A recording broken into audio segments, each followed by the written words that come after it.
Ahora vamos a pasar a hacer unos ejercicios que algunos son de espectros y determinar cuántas bandas aparecen y cuántas son de tensión y flexión y si son activas o no y qué perfil tendrá esa banda, si un contorno PR, PQR, tal. Y otros, pues a lo mejor son problemas de tipo numérico, ¿vale?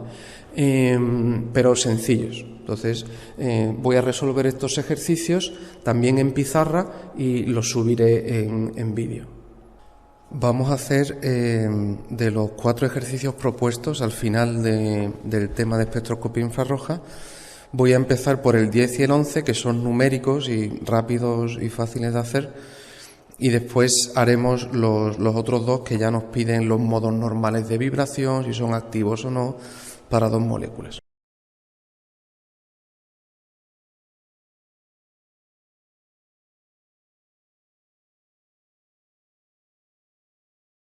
El ejercicio 10 nos pide que calculemos el espaciado en energía entre los 2 niveles vibracionales más bajos del ácido fluorhídrico, HF. Y nos dice que supongamos que es una oscilación armónica, o sea que las vibraciones son armónicas. Si suponemos que son armónicas, nosotros sabemos perfectamente, esta sería la energía, y esta sería la distancia de enlace, esta sería, digamos, la distancia de equilibrio, y si es armónico, pues esto forma una especie de parábola, así. Este sería el nivel de energía más bajo y este sería el siguiente. Pero en un oscilador armónico, todos los niveles tienen exactamente la misma separación entre ellos, están equiespaciados. Todas las distancias son iguales, ese espaciado es constante. Esa diferencia de energía, si lo expresamos directamente en centímetros menos 1, que sería la energía, en este caso, cuando el número cuántico vibracional es 1 menos la energía cuando el número cuántico vibracional es 0, ¿vale? Este sería el nivel de omega 0, este sería el nivel omega 1, pero en realidad da igual los 2 estados que consideremos. Nos lo piden para el más bajo, pero en realidad da igual porque si es armónico, la diferencia entre todos es siempre la misma. ¿Y a qué es igual? Pues es igual a la frecuencia del único fotón que se va a absorber, que es el fotón cuya energía corresponde justo a este salto, que es igual que este. Entonces solo hay un tipo de fotón que se absorbe. Como lo estamos expresando en número de onda, esta diferencia de energía nos da directamente el número de onda de ese salto, ¿vale? Del fotón. El fotón que se absorbe o se emite. Y en el oscilador armónico sabemos que esa frecuencia, el fotón que se absorbe o emite, es justamente la frecuencia del oscilador. Es decir, la frecuencia del fotón es igual que la frecuencia del muellecito, ¿vale? Perfecto. Y por tanto, podemos aplicar lo que sabemos para el número de onda del oscilador, que va a ser 1 partido 2 pi c, donde c es la velocidad de luz en el vacío, raíz de constante de fuerza partido masa reducida. ¿Ok? Perfecto. Luego, esa diferencia de energía que me están pidiendo que calcule, al final no es otra cosa que, expresado en centímetros menos 1, no es otra cosa que la frecuencia, el número de onda del oscilador, que es igual a esto. ¿Ok? Luego, para calcular esa diferencia de energía, en realidad, lo único que necesito saber es la constante de fuerza, que nos la da el ejercicio. Nos dice que la constante de fuerza es 970 newton partido de metro, que son sus unidades, ¿vale?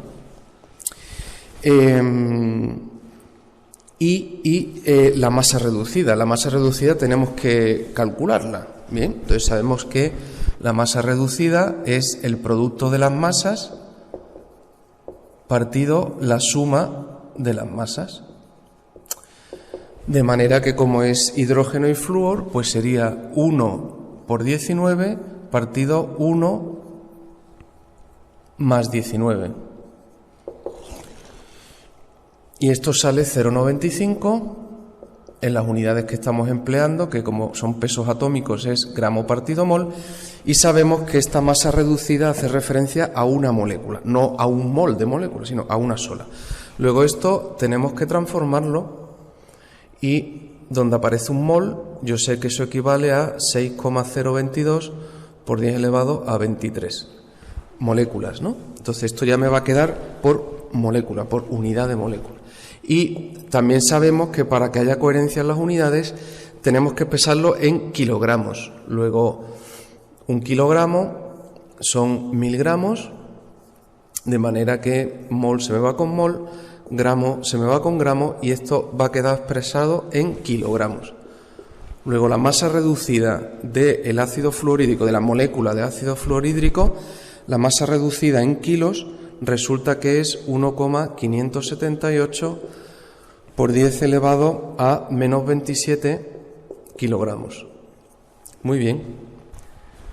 Luego sustituimos los valores que conocemos y nos queda por tanto que ese incremento de energía que nos están pidiendo, que al final es igual que el número de onda del oscilador, que es igual a esto, pues sería 1 partido 2pi, que eso es 2pi, por la velocidad de luz en el vacío expresada en centímetros por segundo, para que esto salga en centímetros menos 1. Sería 3 por 10 elevado a 10, por 10 elevado a 10, centímetro partido segundo. Muy bien. Y ahora sería la raíz de... La constante de fuerza es 970. ¿Ok? Y el newton partido por metro sabemos que es lo mismo que kilogramo partido segundo cuadrado. Así que aquí pongo kilogramo segundo cuadrado para que las unidades se me vayan las oportunas. La masa reducida, la hemos calculado aquí, sería 1,578 por 10 elevado a menos 27 kilogramos. Entonces el kilo se me va con el kilo, el segundo cuadrado pasaría abajo, la raíz de segundo cuadrado sería segundo que se me iría con este segundo que está dividiendo. Así que ese segundo cuadrado que digamos sale fuera como segundo, se me va con este segundo de aquí y al final me queda centímetro dividiendo, es decir, centímetro menos 1. Luego, efectivamente, me va a quedar la diferencia de energía en centímetros menos 1. Hago esta división, le hago la raíz cuadrada y divido entre 2pi por 3 por 10 elevado a 10. Y resulta que eso sale 4160 centímetros menos 1. Ese es el espaciado en energía que hay entre los niveles, entre dos niveles consecutivos del ácido fluorhídrico considerado como un oscilador armónico, como un pequeño muelle, ¿no? que vibra. Y en particular sería un cálculo muy bueno para este primer salto, porque este primer salto entre el nivel 0 y el nivel 1 sabemos que es extremadamente parecido lo que predice el modelo armónico simple, que es este, y el modelo anarmónico, que es, digamos, más real. Para el primer salto se parecen mucho. Así que sería una muy buena aproximación a el salto de energía entre esos dos niveles. ¿De acuerdo?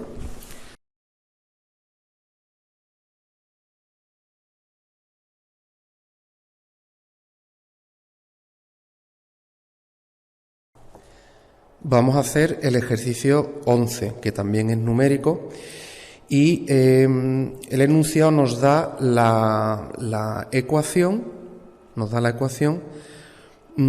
expresada en función del número cuántico vibracional, que los apuntes hemos llamado omega, pero en este problema llama V, da igual, es el número cuántico vibracional. Las energías de los distintos estados vibracionales en los que se puede encontrar la molécula de cloro, Cl2, ¿ok?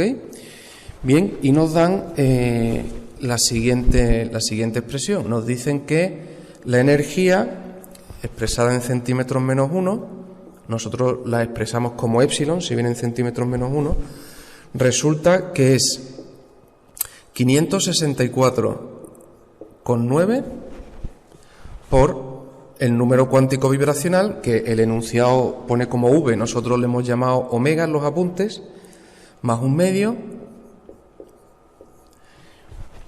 menos 4,0 por el número cuántico vibracional, más un medio, elevado al cuadrado. ¿De acuerdo? Ese es el dato que nos da el ejercicio. Bien, y nos pide que cuál es la energía en el punto cero. El punto cero es la energía más baja vibracional que puede tener la molécula, y es cuando omega vale 0. ¿Ok? Luego, para responder al apartado A, lo único que tenemos que hacer es ver cuánto sale la energía cuando omega vale 0. Si omega vale 0, pues nos quedaría, de acuerdo a esta expresión, que la energía de ese nivel, que sería el nivel 0, en centímetros menos 1, sería 564,9 por, como esto es 0, pues directamente por un medio, menos 4 por, como esto es 0, un medio al cuadrado, sería un cuarto. Un medio al cuadrado sería un cuarto. Entonces, cuando uno hace esta operación, lo que te salga esto partido por 2 menos 1, porque esto es 4 entre 4, resulta que esa energía sale 281,45. 281,45 en centímetros menos 1. Bien, pues esta es la mínima energía vibracional que puede tener la molécula de cloro. Y ni siquiera en el cero absoluto de temperatura se puede anular esa vibración. Es la energía del punto cero. Muy bien. En el apartado B nos piden la frecuencia de equilibrio o el número de ondas de equilibrio, nu-sue, ¿de acuerdo? Nu-sue. Y en el apartado C nos piden la constante de anarmonicidad. Bueno, pues para resolver el apartado B y C, lo único que hay que tener en cuenta es la fórmula general de la energía vibracional, ¿vale? ¿Cuál es la fórmula general? La fórmula general nos dice, para un oscilador real, por lo tanto anarmónico, ¿no?, que las energías permitidas en centímetros menos 1 son nu-sue, que es el número de ondas de equilibrio, por omega más un medio, menos el producto de nu-sue por la constante de armonicidad por omega más un medio al cuadrado. Esa es la fórmula general, que la tenéis en los apuntes, de los niveles de energía vibracional en el oscilador anarmónico, en el oscilador real, ¿ok? Con lo cual solo hay que comparar. Dice, en el apartado B nos están pidiendo que cuál es la frecuencia de equilibrio o el número de ondas de equilibrio. Bueno, pues si comparas ambas expresiones, en realidad esto que aparece aquí no es otra cosa que nu-sue.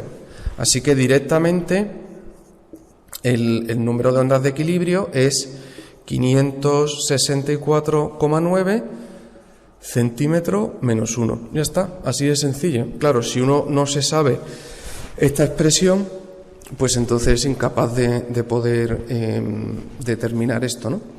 Y el apartado C, que nos pregunta la constante de anarmonicidad, pues entonces nos fijamos en el otro número. El producto de nu-sue por la constante de anarmonicidad es lo que multiplica a omega más un medio al cuadrado. Luego es igual a esto, a 4. ¿Ok? Luego tenemos que la frecuencia de equilibrio por la constante de armonicidad tiene que ser igual a 4.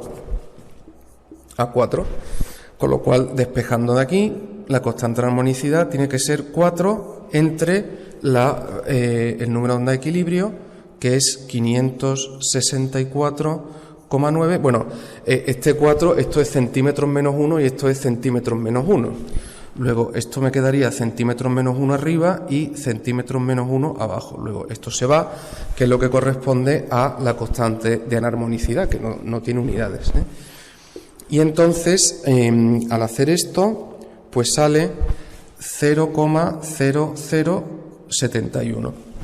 Y vemos que tiene sentido, porque ya hemos dicho que las vibraciones de tensión, que es cuando un enlace se alarga y se acorta, en una molécula diatómica, como es el caso, el cloro,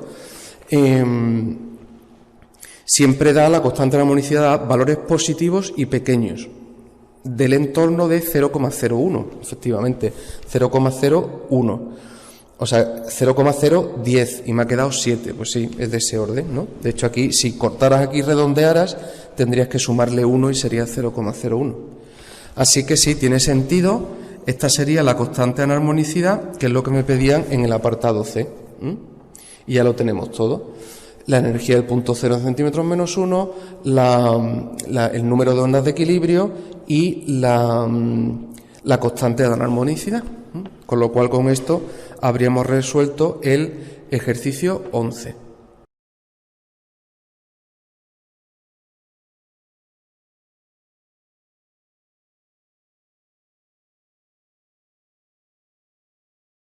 Vamos a resolver ahora los ejercicios 1 y 2 que aparecen ahí en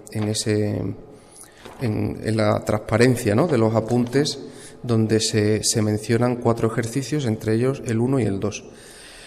Bien, lo que nos pide este ejercicio es que determinemos cuántos modos normales de vibración tiene una molécula, en este caso el ácido cianhídrico, en el ejercicio 1. De esos modos normales de vibración, cuáles serán activos o no en el infrarrojo, por tanto, cuáles de ellos son los que observaremos, cuántas bandas observaremos en el espectro, ¿no? También nos podrían preguntar qué contorno van a tener esas bandas, si van a tener un contorno PR o un contorno PQR. Y finalmente nos podrían pedir incluso que las identificáramos en el espectro, ¿vale? Entonces todo esto, digamos, por completar el ejercicio 1 y hacerlo más completo de como está ahí mencionado, pues todo esto lo vamos a hacer con el ácido cianhídrico en el ejercicio 1 y con el SO2 en el ejercicio 2. Muy bien, muy bien. Entonces, estamos hablando de la molécula ácido cianhídrico, HCN, cuya estructura es un enlace simple al carbono y un enlace triple al nitrógeno. ¿De acuerdo? Muy bien, es una molécula lineal, lo cual implica que el número de modos distintos, modos normales de vibración, son 3n-5, 3n-5, donde n es el número de átomos. Como tenemos 3 átomos, pues esto es 3, por tanto, 3 por 3, 9, menos 5, resulta que esta molécula tiene 4 modos normales de vibración, ¿vale? 4 modos normales de vibración. Y ahora tenemos que tratar de definir de esos 4 modos normales cuántos son de tensión y cuántos son de flexión. Entonces, salvo que haya ciclos en la molécula, no es el caso, las vibraciones de tensión vendrán dadas por el número de enlaces, es decir, n-1, ¿vale? Son 3 átomos, 3 átomos pues sería 3 menos 1, 2, ¿vale? De estos 4 modos normales, 2 son de tensión. Y por tanto, los 2 que quedan, porque en total hay 4, 2 son de tensión, pues los que quedan son de flexión. ¿De acuerdo? También tiene 2 modos de flexión. Bien. Los modos de flexión de las moléculas lineales, lo único que se diferencian es en la orientación espacial, o sea, si es hacia adelante o hacia atrás la flexión en un plano horizontal o hacia arriba, hacia abajo en un plano vertical, pero son exactamente iguales, o sea, tienen la misma frecuencia, tienen la misma energía, aunque son 2 modos distintos, porque por simetría son diferentes, en cuanto a sus manifestaciones, frecuencia, etcétera, son idénticos. Por eso se dice que son degenerados. Degenerados. Muy bien. Perfecto. Bien, ¿y los modos de tensión cómo serán? Pues los modos de tensión siempre son tensión simétrica y tensión asimétrica o antisimétrica, ¿vale? Y los modos de flexión pues son degenerados. Bien, entonces ahora tenemos que ver si es activa o no es activa en el infrarrojo cada una de estas vibraciones, ¿no? Si empezamos por la tensión simétrica, sabemos que en tensión simétrica lo único que va a pasar es que los enlaces se alargan a la vez y se acortan a la vez. ¿Vale? Se alargan, se acortan, se alargan, se acortan. Muy bien. Si estos dos átomos fueran iguales, los que acompañan al átomo central en una molécula lineal, si fueran iguales, sus momentos dipolares se podrían anular y en ese caso pues no sería activo en la tensión simétrica. Pero como son átomos diferentes, el momento dipolar no se anula. Y como el momento dipolar depende de la distancia y las distancias están cambiando, pues el momento dipolar de la molécula está cambiando. Ahora, eso sí, como no se sale del eje, este sería el eje de máxima simetría de la molécula lineal. El eje de máxima simetría en una molécula lineal es el que atraviesa todos los átomos, ¿de acuerdo? Ese eje. Entonces, aquí el momento dipolar sería grande, aquí el momento dipolar sería pequeño, y conforme se va produciendo esa vibración simétrica, pues hay un momento dipolar que crece, que decrece, que crece, que decrece. ¿Ok? Muy bien. Lo he puesto apuntando hacia el nitrógeno porque el nitrógeno es el más negativo, el que tiene la carga negativa. Por lo tanto, el dipolo va a estar orientado hacia allá. Y como depende de la distancia, pues arriba será mayor, abajo será menor, y va variando, creciendo y decreciendo, pero siempre de modo paralelo al eje de la molécula, que es este. Entonces, crece y decrece de modo paralelo al eje. Entonces, como crece y decrece, es un momento dipolar oscilante, de modo cíclico, es una oscilación, y por tanto hay un campo eléctrico oscilante. Eso quiere decir que puede interaccionar con el campo eléctrico oscilante de la luz, de la radiación infrarroja, y que por tanto, efectivamente, este modo normal de vibración es activo en el infrarrojo. Es activo en el infrarrojo. ¿Y qué tipo de simetría tiene? Pues como esa variación es paralela al eje de mayor simetría, pues se dice que es una oscilación paralela. Y para decir que es paralela se ponen dos líneas así paralelas. ¿Ok? Bien. ¿Y la asimétrica? Pues la asimétrica lo que sucede es que en un momento determinado el hidrógeno está muy cerca del carbono y el nitrógeno está más lejos, y en otro momento determinado es el hidrógeno el que está lejos del carbono y se ha acercado el nitrógeno. ¿De acuerdo? Bien. En cualquier caso, como son momentos dipolares distintos y la distancia está cambiando, también el momento dipolar estará variando, ¿vale? Mayor, menor. Aquí ya no es tan claro si es más grande o más pequeño como aquí, que se reducían todas las distancias y aumentaban todas las distancias, pero como son momentos dipolares distintos y están cambiando las distancias, va cambiando el momento dipolar. Y el modo en que va cambiando el momento dipolar, de nuevo, vuelve a ser paralelo al eje de mayor simetría, que es el eje que atraviesa todos los átomos de la molécula lineal. De manera que como el dipolo va cambiando con el tiempo, hay un campo eléctrico oscilante y por tanto este modo también es activo en el infrarrojo. También podrá interaccionar con la luz infrarroja y absorber fotones, por tanto dejar una banda de absorción en el espectro. Voy a poder detectarlo en el espectro. Respecto a qué tipo de simetría tiene esto, la oscilación, pues como el dipolo oscila de modo paralelo al eje de mayor simetría, pues esto sería una oscilación paralela. Bien, y por último nos quedan los dos modos de flexión, que como son degenerados me basta describir uno, porque el otro va a ser idéntico, ¿vale? Bien, pues ahí lo único que está pasando es que en un momento determinado los átomos se han ido hacia arriba y en otro momento determinado los átomos que están en los extremos se han ido hacia abajo. ¿De acuerdo? Bien. En cuyo caso, aquí, como el que manda, digamos, es el negativo, aquí va a quedar un cierto momento dipolar hacia arriba y aquí va a quedar un cierto momento dipolar hacia abajo. ¿De acuerdo? Y cuando están, porque este es el negativo. Bien. Y cuando están justo en horizontal, pues ya sabemos que el momento dipolar es horizontal.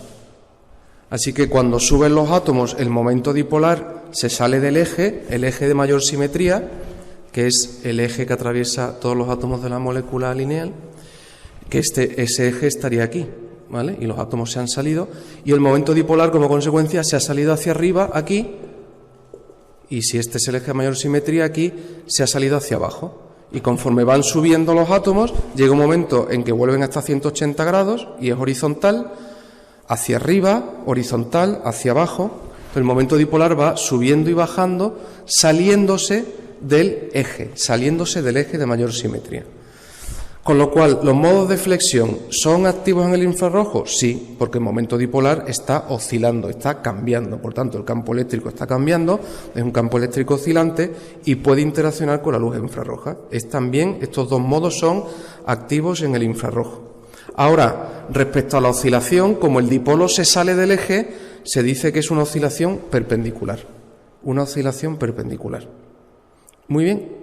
Y este tipo de oscilación es el que nos va a definir esa simetría, el contorno que tendrá la banda de absorción. ¿Por qué? Porque las oscilaciones paralelas solo permiten los saltos rotacionales, incremento de J menos 1, incremento de J más 1. Y por eso aparecería solo la banda P y la banda R, como hemos visto en teoría. Mientras que la oscilación perpendicular permite, aparte de incremento de J menos 1, que es la banda P, incremento de J más 1, que es la banda R, permite también incremento de J igual a 0. Y eso me da una banda central, que es la banda Q. Con lo cual, banda paralela, solo está permitido incremento de J más menos 1, y eso implica que el contorno va a ser PR, ¿vale? Esta es la banda incremento de J menos 1 y esta es la más 1. Luego el contorno sería PR, que son como dos bandas, ¿ok? Como este es paralelo, pues exactamente igual, sería también un contorno PR. Ahora, como este es perpendicular, esto solo permite incremento de J más menos 1, sin embargo el perpendicular permite 0 aparte de más menos 1, y ese incremento de J igual a 0 es el responsable de que aparezca la banda Q, y entonces ahora tiene el contorno, se llama PQR, y tendría la forma de aquí una banda muy intensa y estrecha y otra banda PQR, ¿vale? Esta es la banda P, esta es la banda Q, esta es la banda R.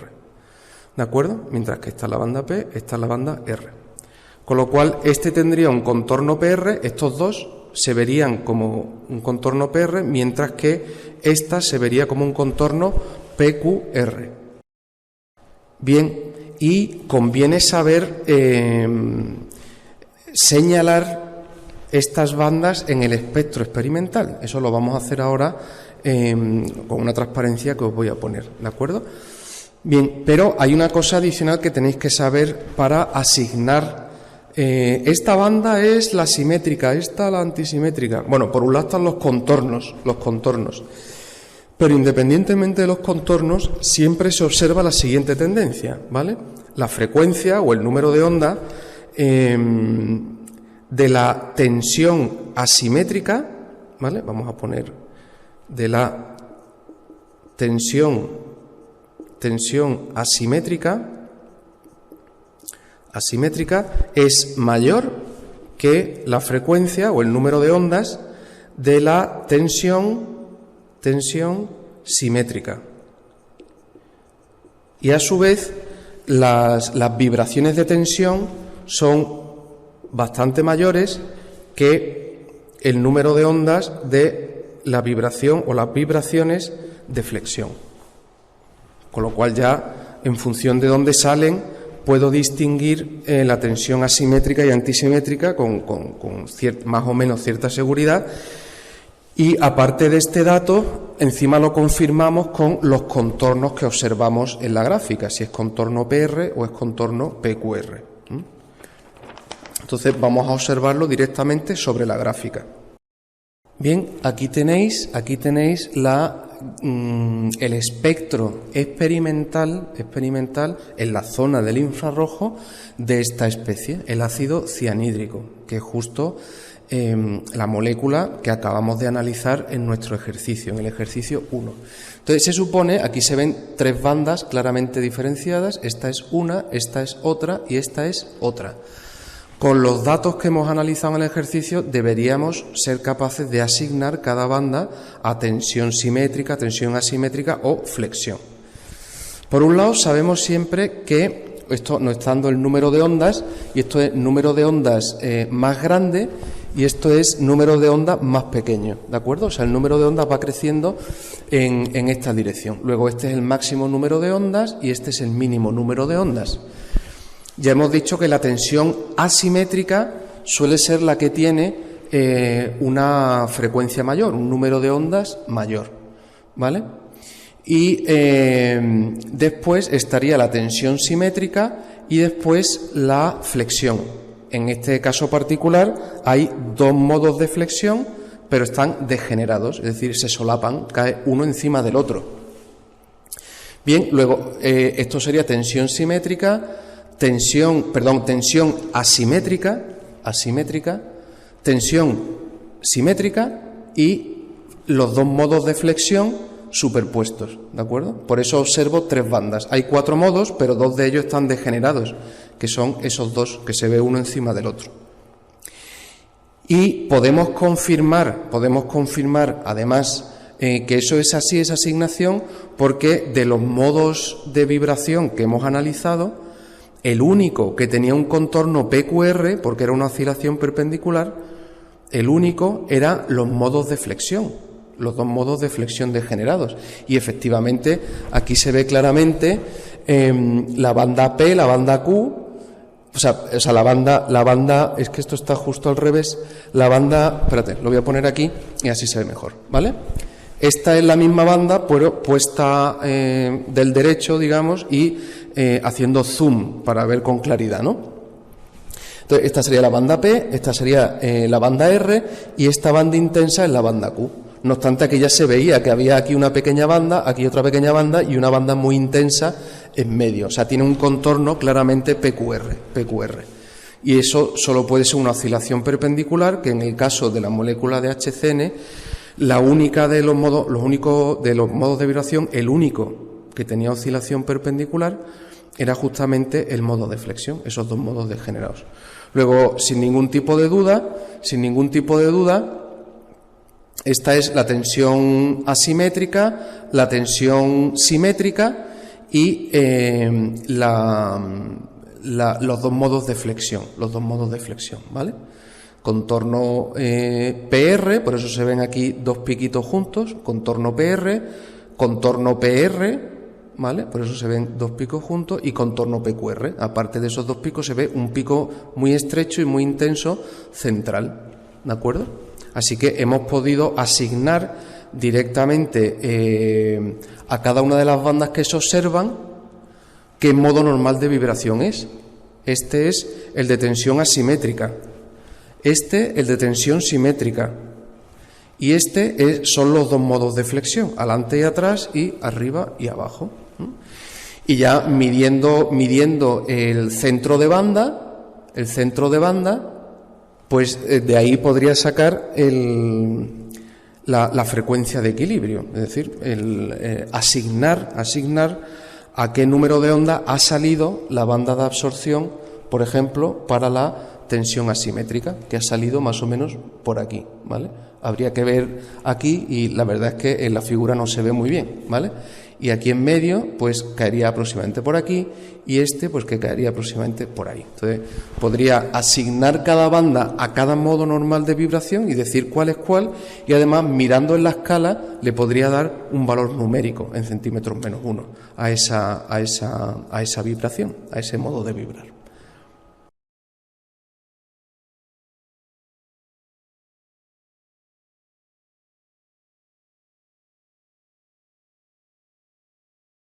Vamos finalmente con el ejercicio 2, que es análogo al 1, al ejercicio 1, salvo que es otra molécula que ya no es lineal, sino que es una molécula angular. Los tres átomos que constituyen la molécula están formando un ángulo. En este caso es la molécula SO2, ¿vale? SO2,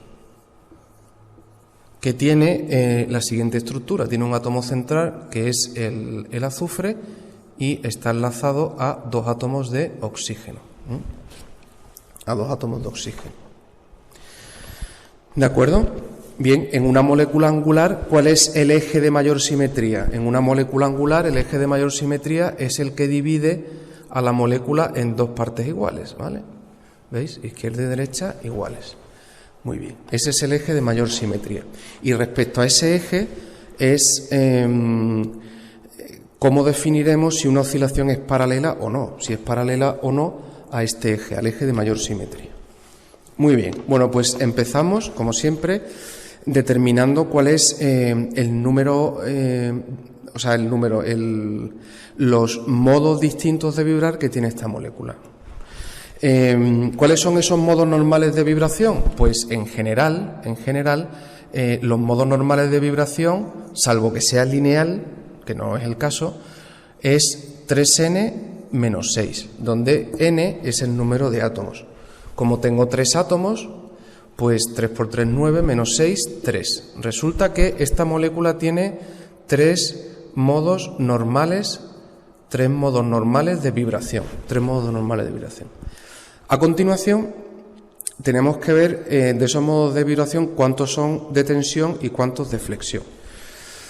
Salvo que haya algún ciclo en la estructura de la molécula, que no es el caso, no hay ningún ciclo, el número de vibraciones de tensión es igual que el número de enlaces, y eso viene dado para cualquier molécula por n-1, salvo que sea cíclica, ¿no? O tenga algún ciclo en su estructura, que no es el caso. Entonces, n-1, donde n es el número de átomos, 3 menos 1, 2. Luego va a haber dos modos.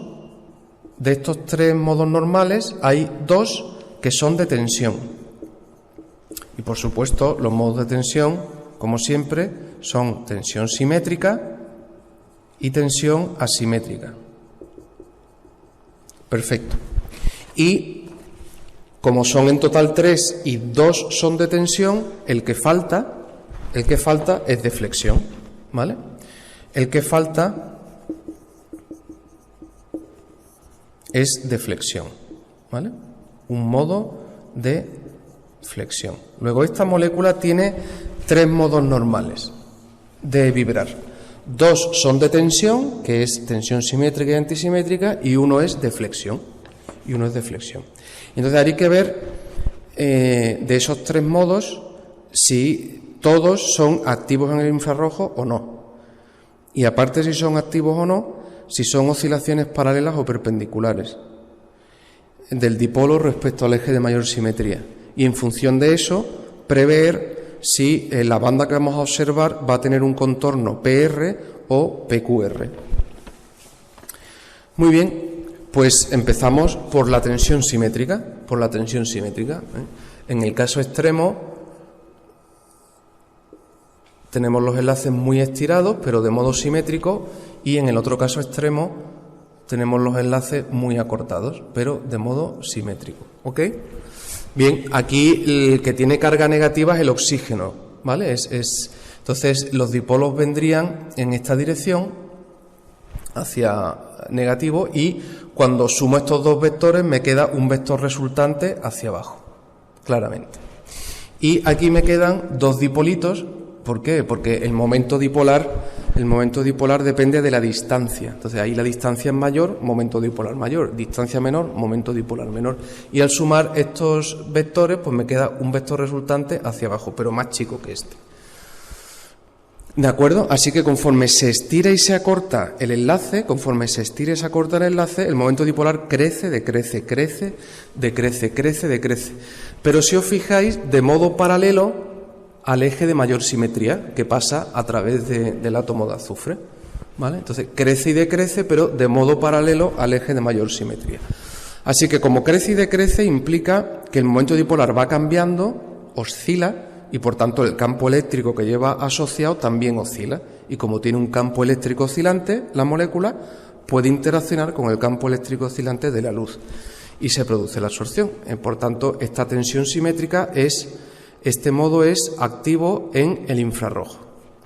Y hemos visto que el modo en que oscila el dipolo es una oscilación paralela. Y como es una oscilación paralela, yo sé que eso implica que solo están permitidos los saltos rotacionales más menos 1 y por tanto voy a obtener un contorno PR. Cuando observe esta banda tendrá un contorno PR, es decir, como dos bandas así pegadas. Muy bien, ahora vamos a la asimétrica. La tensión asimétrica son también alargamientos y acortamientos del enlace, pero de modo asimétrico. Entonces tendría en un extremo un átomo de oxígeno aquí y otro aquí, en cuyo caso al sumar estos dos vectores me quedaría un cierto vector apuntando hacia la izquierda, ¿vale? Y en el otro caso extremo,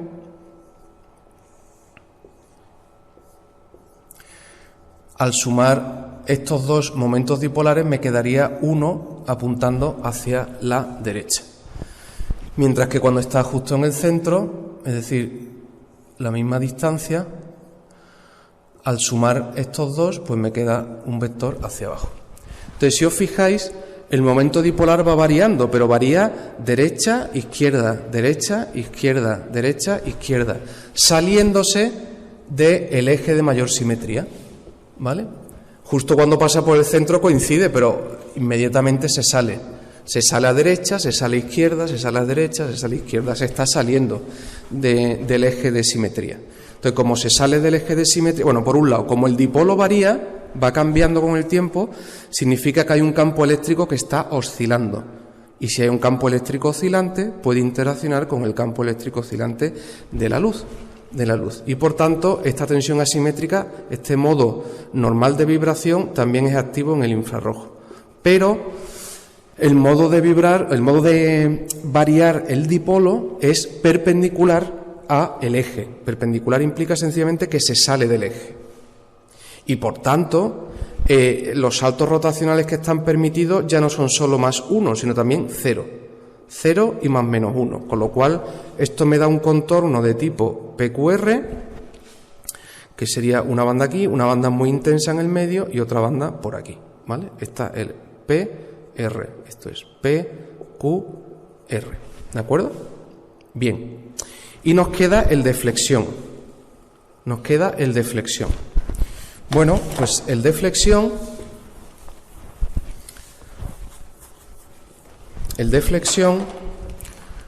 va variando el ángulo. En un extremo ese ángulo estaría muy cerrado, ¿vale? Y si este es el momento dipolar y este es la suma de estos, me va a quedar un momento dipolar muy grande hacia abajo. Muy bien, y en el otro extremo, cuando está muy abierto, pues la componente, la suma de estas dos, me queda un momento dipolar pequeño, ¿de acuerdo? En el extremo en que fuera justamente horizontal sería 0. Bien, luego este momento dipolar va a ir creciendo y decreciendo conforme la molécula abre el ángulo y cierra el ángulo, va a ir creciendo y decreciendo de modo paralelo al eje de la molécula. El eje de la molécula es el que, digamos, parte la molécula en dos partes iguales, y vemos que efectivamente el momento dipolar crece y decrece conforme se abre y se cierra el ángulo de modo paralelo a ese eje, de modo paralelo al eje de mayor simetría. Por tanto, como el momento dipolar varía, hay un campo eléctrico oscilante y por tanto este modo normal de vibración también es activo en el infrarrojo. Y como el momento dipolar va cambiando de modo paralelo al eje de mayor simetría, pues es una oscilación paralela, lo que implica que solo están permitidos los saltos rotacionales de más menos 1, lo cual da lugar a una banda de contorno PR que tendría aquí como dos picos, ¿vale? El P y el R. Esto sería lo que nosotros podemos prever en función de lo que conocemos respecto a la interacción de la luz infrarroja, con las moléculas. Hay 3 modos de vibrar, los 3 van a ser activos, o sea, yo espero ver en el espectro 3 bandas, esta y esta, 3 bandas, 2 de ellas con contorno PR y una con contorno PQR, ¿vale? Bien, y debo ser capaz de identificarlas en el espectro, ¿de acuerdo? Y es lo que vamos a hacer justo a continuación. Os voy a mostrar una transparencia, el espectro experimental, y vamos a asignar cada una de los modos normales a cada una de las bandas que se observan en el espectro. Este es el espectro infrarrojo experimental de esa especie, SO2, y claramente distinguimos 3 bandas claramente diferenciadas. Sabemos que eso va a corresponder a los 3 modos normales de vibración de la molécula. Entonces se trata de ver cuál es la tensión simétrica, cuál es la tensión asimétrica y cuál es la flexión. Si os fijáis, aquí nos dan el número de onda en centímetros menos 1 y va creciendo en esta dirección. O sea que aquí están los números de onda mayores y ahí los números de onda menores. En principio, siempre la tensión asimétrica es la que tiene una frecuencia mayor, un número de onda mayor. Luego es previsible que eso sea la tensión asimétrica. Después vendría la tensión simétrica, que es un poco menor que la antisimétrica. Y finalmente, la que tiene una frecuencia más pequeña de todas es la de flexión. Con lo cual, en principio, este sería el modo de tensión asimétrica, este sería el modo de tensión simétrica y este sería el de flexión. Y podemos corroborarlo porque hemos establecido que de los 3 modos normales solo hay uno que tendría contorno PQR, porque la oscilación del dipolo se sale del eje de mayor simetría, es una vibración perpendicular, y por tanto están permitidos los saltos, aparte de incremento de J más menos 1, los saltos rotacionales más menos 1, también están permitidos incremento de J 0. Y por eso aparece ese pico Q en medio de la banda. Y efectivamente aquí vemos las 3 bandas, ¿vale? P, Q, R, ¿vale? Muy bien. Y efectivamente habíamos visto que esa oscilación perpendicular, la única que podía tener un contorno PQR era la tensión asimétrica. Coincide, es la que tiene un número de ondas mayor y encima el contorno PQR. Claramente, esta es la tensión asimétrica. Y midiendo dónde cae el centro de banda, puedo determinar en centímetros menos 1, pero si esto es 1300, sería en torno a 1350. Ahora, habría que medirlo con un poco más de precisión, ¿no? Pero me daría en torno a 1350 centímetros menos 1, es la frecuencia de vibración asimétrica de esta molécula. Muy bien. Bien, y esta, que me quedan 2 que tienen contorno PR. ¿Cómo saber cuál es tensión simétrica y flexión? Pues lo que hemos dicho, normalmente la vibración de flexión es la más lenta de todas, o sea, la que tiene una frecuencia menor. Luego, esa tiene que ser flexión y esta tensión asimétrica. Las dos, efectivamente, como la oscilación es paralela, como la oscilación del dipolo es paralela al eje de mayor simetría, pues los saltos rotacionales, incremento de J igual a 0 no están permitidos. Y por eso el pico Q, este pico intenso que aparece en medio, aquí no está. Aparece solo los picos P y R. Estas 2 bandas tienen un contorno PR y esta banda tiene un contorno PQR.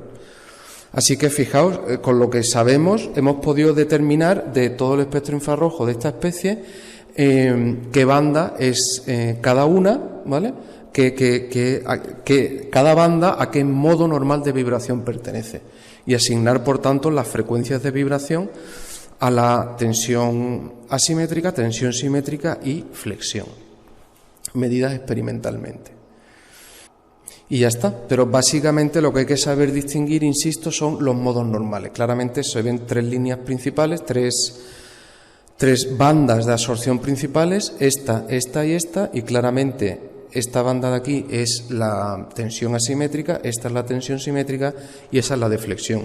Estas 2 tienen contorno PR y esta tiene PQR.